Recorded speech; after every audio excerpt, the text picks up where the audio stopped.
When I was a boy, an old-fashioned gentleman who was related to our family through marriage would make it a point to politely stand whenever a woman entered the room.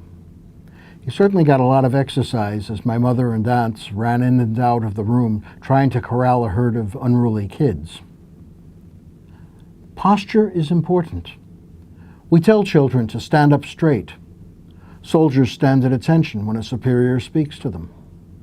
In civilian society, citizens are expected to stand during the national anthem.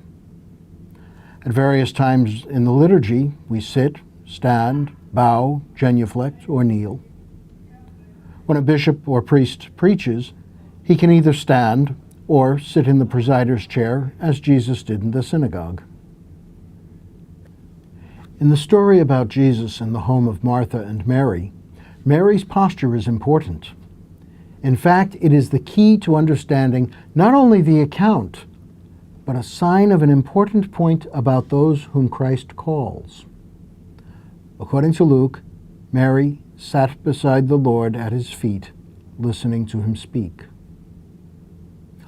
Over the years, the difference between Martha and Mary has been used to contrast the so-called active life with a life of quiet contemplation, especially for women, and claiming that passive attentiveness, symbolized by Mary, is holier than action, epitomized by Martha.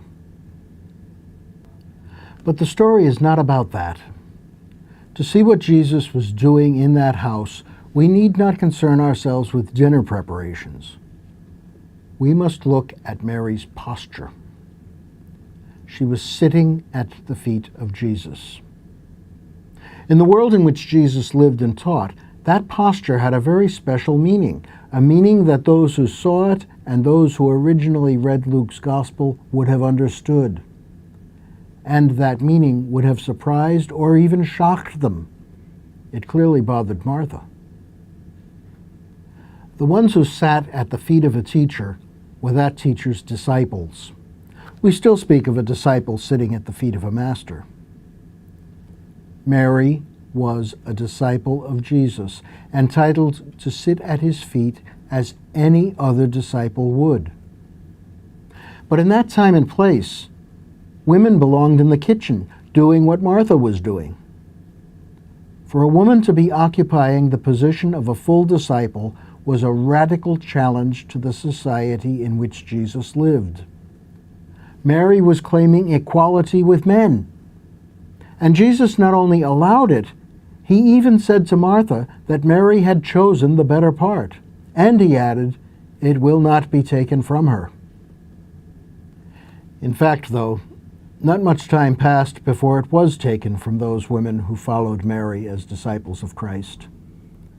In St. Paul's authentic letters, as opposed to those written in his name after his death, we even see women in leadership roles in various communities. But Jesus and the early church's radical view of women's equality with men did not long survive. The force of customary attitudes toward women, even on the part of women, was just too strong. It remains strong, though throughout the history of the Church, exceptional women like St. Catherine of Siena in the 14th century have managed to play forthrightly leading roles in our community.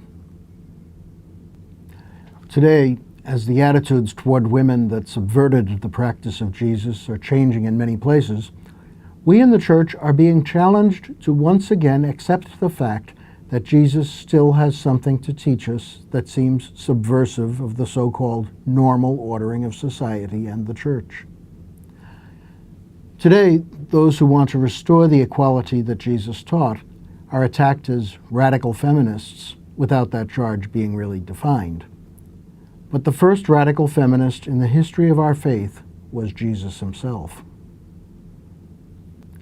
So the question we all, male and female alike, are forced to ask ourselves is, what do we do as individuals and as a church that betrays Mary's vocation to full discipleship? And what must we do to recapture this important aspect of what Jesus meant his followers to be?